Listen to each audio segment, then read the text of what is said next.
बिस्मिल्लाहिर्रहमानिर्रहीम। अस्सलाम वालेकुम नाज़रीन, मैं हूं लियाकत हुसैन और आप देख रहे हैं मेरा यूट्यूब चैनल। तो हालात को जो नई डेवलपमेंट हैं वो ये हैं कि इलेक्शन का तो मामला तय हो गया कि वो इलेक्शन होने, पंजाब की जो डेट है वो सदर मुमलिकत ने देनी है और KPK की जो डेट है वो गवर्नर ने देनी है मशावरत के बाद। अच्छा, इलेक्शन आगे नहीं जा सकता, इलेक्शन 90 डेज़ के अंदर होना है। अगर मशावरत करते हैं सदर उसको आगे ले जाने के लिए तो ही आगे जा सकता है, वरना नहीं जा सकता। अच्छा, अब दूसरी बात यह है कि अब PDM की जमातें जो पहले फैसले के खिलाफ जो कुछ कह रही थी उसके बाद अब वो आ गई हैं कि इलेक्शन के आगे करना चाहिए, रमज़ान में इलेक्शन नहीं होना चाहिए। रमज़ान में मैं बहुत अरसे से, और मेरी ये पहली ख्वाहिश थी शायद कि रमज़ान में इलेक्शन की, क्योंकि मैं एक समझता था कि एक टाइम पीरियड ऐसा है कि इससे अगर आगे जाते हैं तो फंसते जाएंगे हम लोग। खैर, वो अल्लाह की एक मर्ज़ी है कि अब जो है मौलाना ताहिर अशरफी साहब, उनकी तरफ से एक बयान आया कि जी इलेक्शन जो है वो रमज़ान में ना किया जाए। रमज़ान के हवाले से बता दूं, पाकिस्तान रमज़ान में ही आज़ाद हुआ था। गज़वा जितनी गज़वात हैं, काफ़ी गज़वात वो रमज़ान में लड़ी गई हैं। रमज़ान में अल्लाह ना करे, खुदा ना खास्ता, अगर दुश्मन हम पे हमला कर दे तो हम उनको क्या बोलें, रमज़ान है बाद में आइएगा? नहीं, ऐसा नहीं हो सकता। मुल्क के मुश्किल तरीन फ़ैसले जो है वो रमज़ान में लिए जा सकते हैं और इसमें कोई कबाहत नहीं है। कबाहत सिर्फ नून लीग को है। वो कैसे, वो मैं आपको बताता हूँ। क्योंकि मुस्लिम लीग नून के जो कारकुनान हैं या PDM के जितने कारकुनान हैं वो आते हैं बिरयानी के पीछे, कीमे वाले नान के पीछे और अपना मौसम्बी केलों के पीछे। तो उनके बेचारों के लिए मुसीबत हो जाएगी, उनको कारकुनान ढूंढने बड़े मुश्किल हो जाएंगे। एक तो वाक़या ये है, और दूसरा पता नहीं वो क्यों इस वजह से भाग रहे हैं, बाकी तो मुझे कोई समझ में नहीं आ रही है। लेकिन उनके बनता है, वो पहले ही इलेक्शन से भाग रहे थे और इलेक्शन से दूर जाने की कोशिश कर रहे थे। हाँ, पीपल्स पार्टी ने बड़ा क्लिक किया एक फ़ौरन के फ़ौरन, जैसे ही फैसला आया उसके कुछ ही घंटों में बिलावल भुट्टो लाहौर पहुंच गए। लाहौर में उन्होंने पार्टी मीटिंग अटेंड की। मीटिंग में उन्होंने कहा कि जो जो कारकुनान अपनी अपनी जगह पे खड़े थे या जो मेहनत किए थे, मैं सबसे पहले उनको प्रेफर करूंगा और उनको टिकट दूंगा। दूसरा मामला एक और आ जाता है। एक मैंने आपको याद होगा अपने पिछले वीलॉग्स में बताया था कि इलेक्शन में जाने के लिए ना किसी पार्टी को कोई बयानिया चाहिए होता है, और इनका तो बयानिया रोज़ाना ही चेंज होता जा रहा है। अब हद ये हो गई है कि डेली बेसिस पे जो बयानिए चेंज हो रहे हैं। अब जो पार्टी के कारकुनान हैं पाकिस्तान मुस्लिम लीग नून के, उनका एक बयानिया सामने आ गया है और वो बड़ा ज़ोर पकड़ता जा रहा है, वर्कर को इज़्ज़त दो, कारकुनान को इज़्ज़त दो। तो ये अब जहाँ भी मरियम नवाज़ जा रही हैं वो खैर ये तो काफ़ी दिनों से चल रहा है, लेकिन मैंने अभी इसको ज़्यादा वो किया, हाईलाइट किया, या मैं समझा इस पर बात कर ली जाए। तो अब वर्करों की तरफ से भी बयानिया आना शुरू हो गया। अब ये बयानिया जो है इनका डेली बेसिस पे चेंज होता जा रहा है, और इलेक्शन में जाने के लिए आपको जो है एक बयानिया तैयार करना पड़ता है, या एक अपना जो एक होता है अपनी एक आपको बयान वो देना पड़ता है, जैसे रोटी कपड़ा मकान। और खान साहब कहते हैं कि जी किसी ने कहा था पढ़ा लिखा पंजाब, किसी ने क्या कुछ, मतलब इस तरह के बयानिए बनते हैं। अच्छा, उसमें इमरान खान साहब को बयानिया बनाने की ज़रूरत नहीं, इमरान खान साहब को तो ये खुद बना बना के देते रहते हैं। कभी लाहौर हाई कोर्ट में पेशी करते हैं तो वो खुद एक बड़ा जलसे की सूरत अख्तियार कर लेता है, और उसके ऊपर ये प्लस पॉइंट ये करते हैं कि जी उनके ऊपर FIR भी कटवा देते हैं। उस दिन 4 से फारिग होते हैं, 4 मुकदमात मज़ीद कर दिए जाते हैं। अच्छा, अब जब ये जाएंगे इलेक्शन मोड में, इनके पास बयानिया क्या होगा? पाकिस्तान मुस्लिम लीग नून पाकिस्तान पीपल्स पार्टी के ऊपर कुछ बोलेगी? नहीं, ये तो दोस्त हैं, इन्होंने तो हुकूमत की, अभी ये इतना टाइम भी नहीं है इनके पास कि वो कोई नया मुद्दा गढ़ा जाए।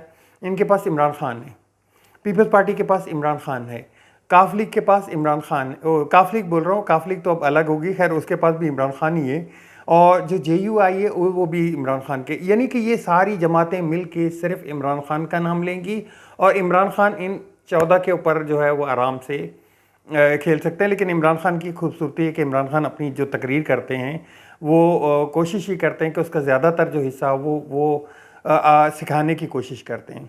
अच्छा, अब ये बयानिया जो है वो सिर्फ़ और सिर्फ इमरान खान के ख़िलाफ़ होगा, इन 14 पार्टियों का, और इमरान खान का जो है वो इनके, हाँ इनका एक और बयानिया बनना जा रहा है, वो कोई कभी जो है इस्टेब्लिशमेंट के ऊपर बोलना शुरू कर देते हैं, कभी जो है जजेस के ऊपर, अदलिया के ऊपर तो खैर आजकल उनको वैसे ही बहुत गुस्सा आ रहा है, क्योंकि मैंने इनको साफ बता दिया था, बल्कि मैंने अपने पिछले व्लॉग्स में भी जिक्र किया था कि आपके दिमागों में क्या है, आप किसी अदालत से ये समझ सकते हैं कि वो आर्टिकल के बाहर जा सकती है या वो आइन के बाहर जा सकती है।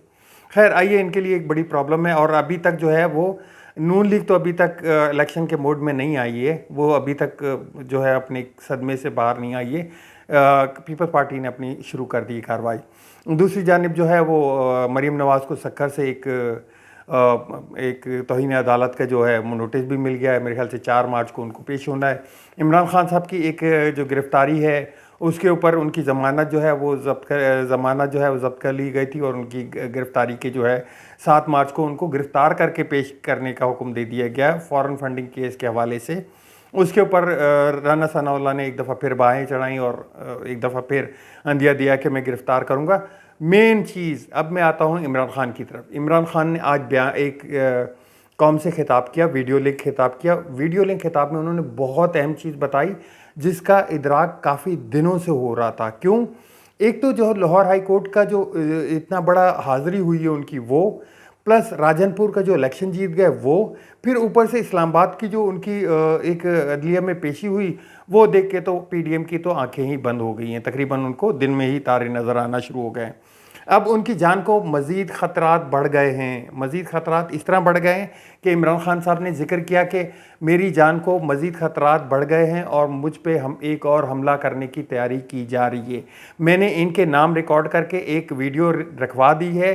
3 नाम तो मैं आपको बता चुका हूँ, 2 नाम उनमें मज़ीद ऐड हैं, और उन्होंने बातों बातों में उनके नाम भी गिनवा दिए।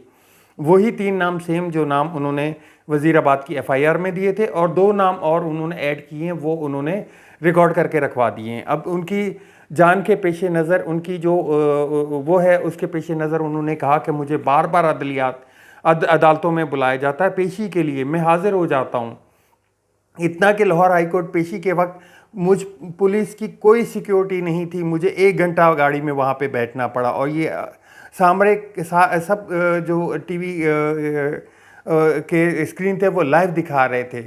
तो उसके बाद मैंने अदालत के हुक्म पर फिर भी मैं निकल कर जो है वो अदालत के सामने पेश हो गया, और मेरी जान को जो थ्रेट्स हैं वो पुलिस उनको नहीं ले रही, क्योंकि जो वज़ीर दाखिला हैं वो खुद एक थ्रेट दे रहे हैं उनको बार बार गिरफ्तारी का, बार बार उनके ऊपर पर्चे कटवा रहे हैं। अभी जो इस्लामाबाद में जो गए थे ये लोग हाज़िरी के लिए, वहाँ पे 4 मज़ीद पर्चे कट चुके हैं। मैं आपको एक टोटल फिगर बता देता हूँ, क्योंकि मैंने आपको बताया कि जब भी किसी के ऊपर एक मुकदमा हो उसका पूरा दिन ख्वार हो जाता है। इमरान खान के ऊपर इस वक्त 74 मुकदमात दर्ज हैं, 74 आज की तारीख में इमरान खान के ऊपर इक़दाम कत्ल, इक़दाम तौहीन अदालत, तोशाखाना, तौहीन मज़हब, तौहीन बिलावल भुट्टो और पता नहीं क्या क्या मुकदमात करके 74 की तादाद पहुंच गई है। इमरान खान जिक्र करते हुए वहाँ पे बोले कि मैं उस जगह पे मौजूद भी नहीं था जहाँ पे मेरे ऊपर इक़दाम कत्ल का पर्चा कट गया।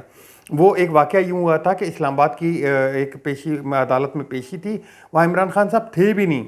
वहाँ एक जो KPK पुलिस का एक जवान था, उसके हाथ से फायर हो गया था, और फायर हो के अगले ने दिखा दिया कि ये फायर मेरे ऊपर हुआ था, और उन्होंने पर्चा कटवा दिया। ये इक़दाम कत्ल का पर्चा है। तौहीन इलेक्शन कमीशन, जो इलेक्शन कमीशन के बाहर एहतजाज हुआ था, इमरान खान वहाँ मौजूद नहीं थे। इमरान खान ने जिक्र करते हुए बताया कि मरीम नवाज़ तो जब नैब में हाज़िरी होती थी तो पत्थर बरसाए जाते थे, हमने तो कोई पर्चा नहीं काटा। ये कितनी दफ़ा इलेक्शन कमीशन के बाहर एहतजाज किया, हमने तो कोई पर्चा नहीं काटा। मेरे ऊपर मेरी गैर मौजूदगी में, वहाँ पे मैं मौजूद भी नहीं होता, फिर भी मेरे ऊपर पर्चे काट दिए जाते हैं। और दूसरा उन्होंने जो इस हवाले से बात की कि अब जो है मैं इलेक्शन का बाकायदा जो है वो तैयारी कर रहा हूँ, और उन्होंने जेल भरो तहरीक का जो है वो ख़ात्मा कर दिया, उनको मुअत्तल कर दिया। अब जितने जो वर्कर गिरफ़्तार हैं जेल भरो तहरीक के हवाले से, और जो लीडरान हैं उनकी समझे कि सुबह बेल अप्लाई कर दी जाएगी, और सुबह बेल अप्लाई होके इसको तकरीबन 48 घंटे का उन्होंने टाइम रखा है। 48 घंटे बाद हफ्ते के दिन 4 मार्च को इमरान खान अपनी लाए अमली का ऐलान करेंगे, और वो किक कर देंगे अपने इलेक्शन को। तो उनका इलेक्शन तो वैसे ही किक्ड है, उनको तो आगे मज़ीद जो है मज़ीद पेशियों में जब जाते हैं तो उनका जलसा वैसे ही बन जाता है। 74 मुकदमात हैं, दिन में 2 मुकदमात भी, 3 मुकदमात तो कम अज़ कम हैं ही हैं इनके, जहाँ पे हाज़िरी देनी है उनको, तो वो मुकदमात वैसे बन जाते हैं। जो बंदे जेल भरो तहरीक में गए हुए हैं वो रिहा होंगे, वो वैसे एक मोमेंटम बन जाएगा। तो ये मोमेंटम तो इन्होंने ख़ुद ने दिए हुए हैं। तो अब तक के लिए इतना ही, मिलते हैं नेक्स्ट व्लॉग में। नेक्स्ट व्लॉग में मैं मज़ीद अपडेट के साथ हाज़िर होऊंगा और अब देखते हैं जी आगे नून लीग इसको किस तरह से हैंडल करती है। अपना और अपने दोस्तों का, अपने चैनल का ख्याल रखिएगा। अल्लाह हाफ़िज़। पाकिस्तान जिंदाबाद।